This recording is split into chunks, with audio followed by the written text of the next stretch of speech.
નમસ્કાર બાળકો, હું છું અમીષાબેન, ટીમ્બુઆ પ્રાથમિક શાળા.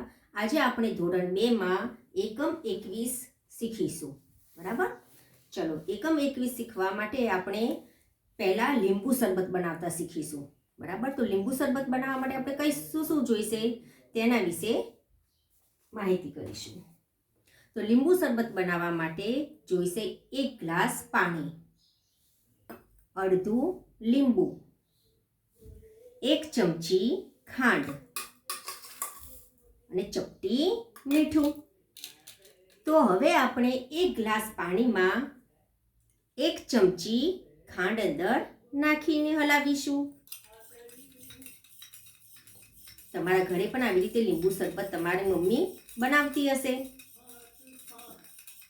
જુઓ, અંદર 1 ગ્લાસ પાણીમાં મેં 1 ચમચી ખાંડ નાખીને હલાવી દીધી. હવે આપણે તેમાં અડધું લીંબુ નીચોવીશું. લીંબુમાંથી આપણે રસ અંદર ગ્લાસમાં કરીશું.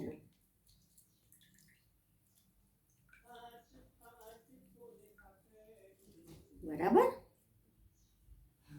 ચલો, હવે લીંબુ કર્યા પછી તેમાં આપણે ચપટી મીઠું નાખીશું સ્વાદ મુજબ અને વળી પાછું હલાવીશું. તો સરસ મજાનો લીંબુ શરબત તૈયાર થઈ ગયો. ખરું ને બાળકો? તો આપણે શું લીધું 1 ગ્લાસ શરબત બનાવવા માટે? 1 ગ્લાસ પાણી, 1 ચમચી ખાંડ, અડધું લીંબુ અને ચપટી મીઠું. ચલો, હવે આપણે જ્યારે લીંબુ નીચોવ્યું તો એ લીંબુમાંથી કેટલા રસના ટીમ્પા નીકળશે?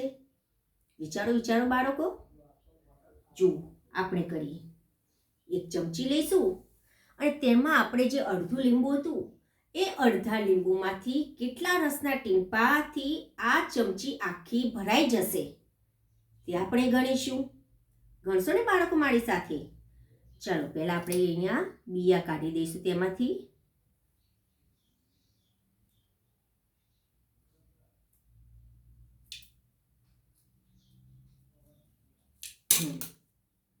હવે આપણે લીંબુ નીચોવીશું અને એના ટીમ્પા ગણીશું કે કેટલા ટીમ્પાથી આ ચમચી આખી ભરાઈ જાય છે. ગણશો મારી સાથે?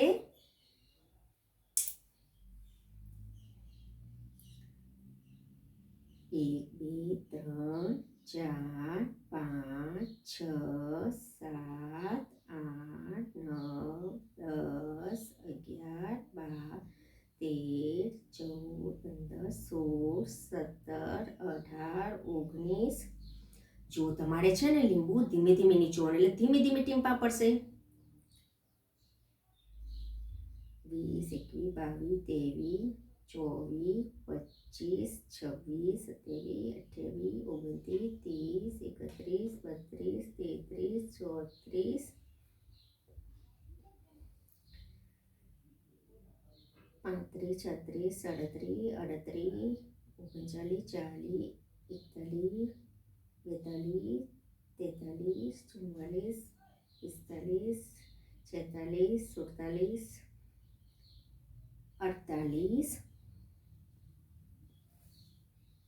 50 51 52 53 54 55 56 57 58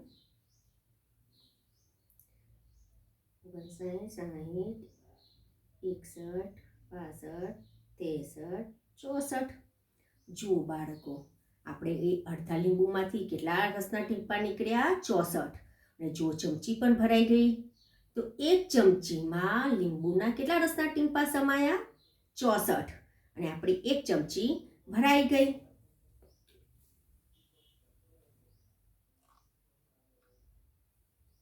બરાબર ને બાળકો? તો 1 લીંબુમાંથી આપણે 64 રસના ટીમ્પા કાઢ્યા. હવે આપણે અહીંયા લખીશું કે 1 ચમચી પાણી, 1 ચમચીમાં રસના ટીમ્પા